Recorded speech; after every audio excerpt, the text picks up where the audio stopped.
How's everybody today?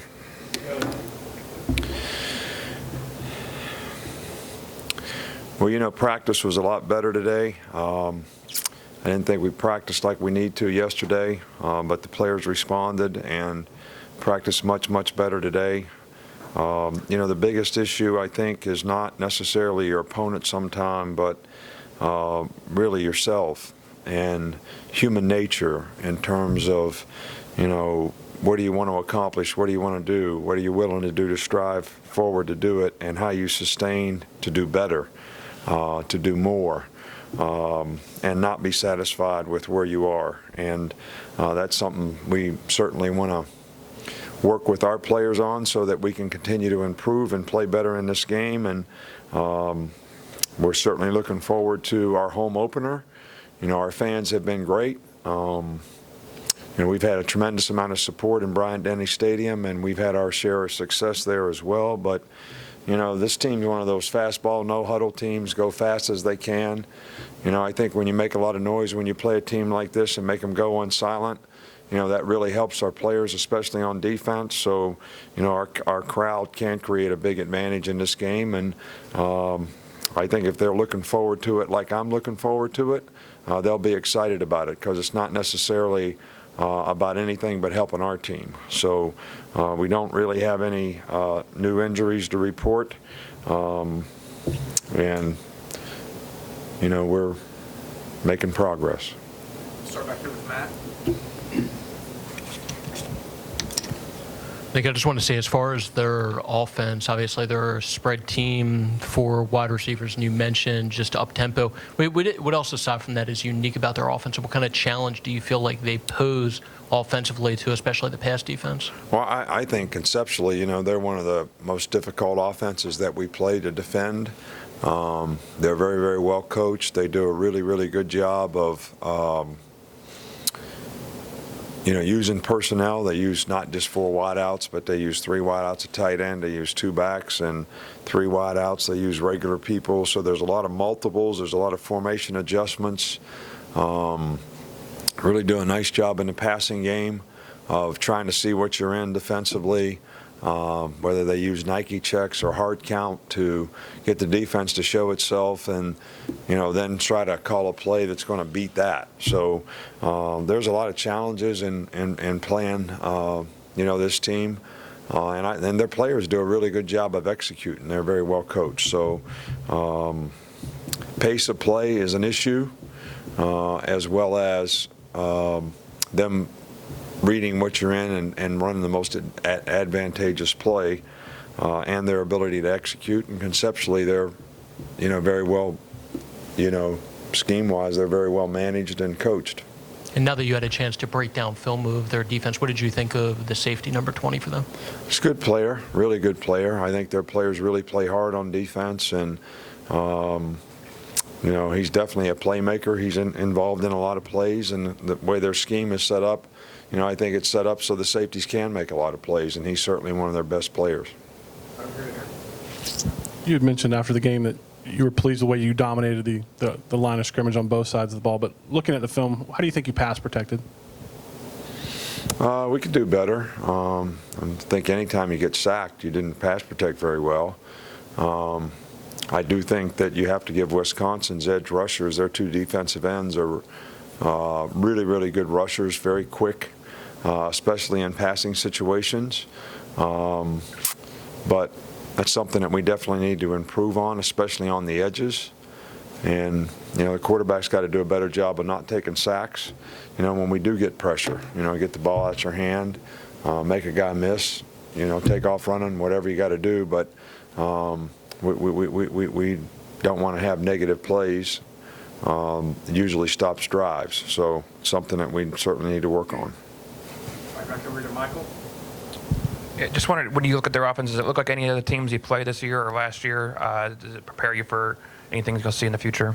Well, there's a lot of similarities to, sort of the Ole Miss, Auburn, type. But, their running game is really a lot of wide zone. Which, they're really trying to stretch the gaps with big splits and, run wide zone plays to, spread the defenders out and try to get a crease. And they're pretty effective. They're very effective offensively, and but I'd say those two teams probably are close similarity. Over here, Mark. Just on their quarterback, he had 350 passing yards, 4 touchdowns. What did you see from him on film, and what does he do well? Well, first of all, he's a coach's son, and he plays like that. He's a very bright player, very instinctive, very smart, has a quick release, and is very accurate with the ball. And, they've got some good receivers, and they did a very, very nice job of throwing and catching it, but they had really good balance. They ran the ball well, too. So, it's going to be a challenge for us both ways. And, they're going to package their runs and passes. So, when you're in a good pass defense, they're going to run the ball. And when you're in a run defense, they're going to pass it. So, it's always a challenge for the defense when you play against these kind of teams. With Alex. Wanted to ask about Kenyon Drake. As a defensive-minded coach like yourself, how difficult is it to defend a guy that's constantly in motion, can do so much versatile things out there on offense? Well, I think that, when you have players like Kenyon Drake that have a lot of diversity in terms of their ability to run the ball, very good receivers, very good space players, ability to make you miss and hard to tackle in space, those kind of guys are, very, very valuable to our team. Kenyon Drake is very valuable to our team because of what he can do. And when you play against guys like that, it's always a problem. Because they're a little bit of a mismatch guy for certain guys to have to cover. And when you motion them around and move them around a lot, it's hard to control who is covering them. So, plus he can run the ball effectively. And he's a good pass protector, and he's a good third down back. So, guy has a lot of diversity as a player, and, we're certainly happy to have him back. And I think, what we're trying to get him to do is just focus on, don't try to make plays, just take what they give you and make the most of it. And, when he does that, he's extremely effective.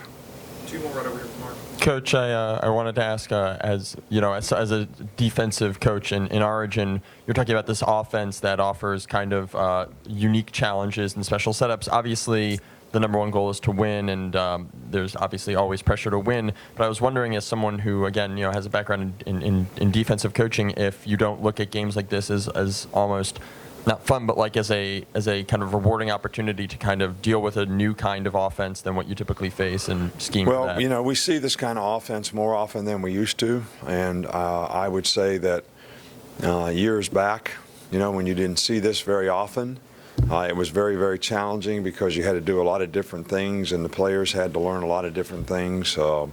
I do think it's still challenging because they seem to come up with new ways to complement the things that they do. Which, always makes it difficult to defend. But anytime people spread you out and make you defend space, the multiples of missed tackles can go up, mistakes in coverage can go up.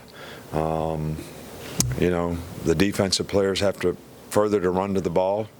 So keeping them fresh is an issue.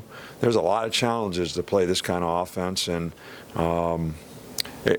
I've been very challenged this week as a coach to prepare our players for it. And, there's a lot of things that, they need to learn so that they can go out there and execute and do. And communication is a big part of it. And when they're going fast, no huddle, communication is always an issue. So that's something that we've tried to work hard on this week. It was much better today than it was yesterday. Last one in the back season. Coach, I wanted to ask about 2 receivers. First, how is Cam Sims, how's his comeback continuing? How is he this week?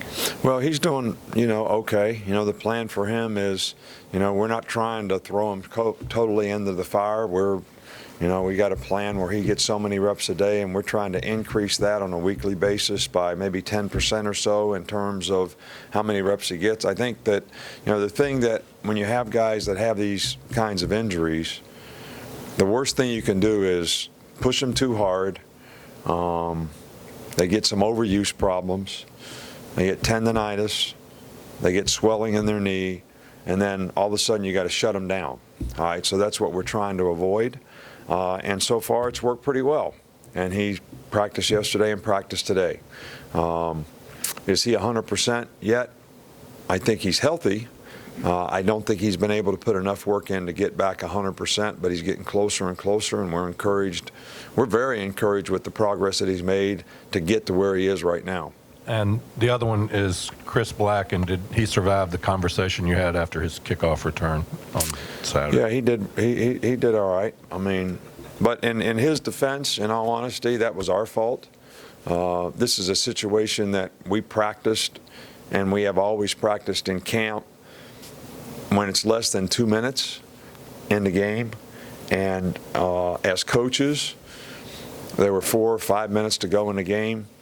And when there's 2 minutes to go in the game and the other team doesn't have any timeouts, you know, you don't want to take a chance on getting hit and fumbling, so you're going to take it out. First of all, they do you a favor when they kick it in the end zone, which they did, so we shouldn't have even brought it out. All right, that's number one. But number two is with that much time left to go in the game, he needs to go get as much as he can get.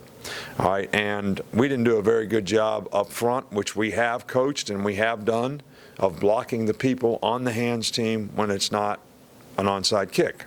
They didn't do a very good job. So it wasn't all Chris Black's fault. It was our fault as coaches.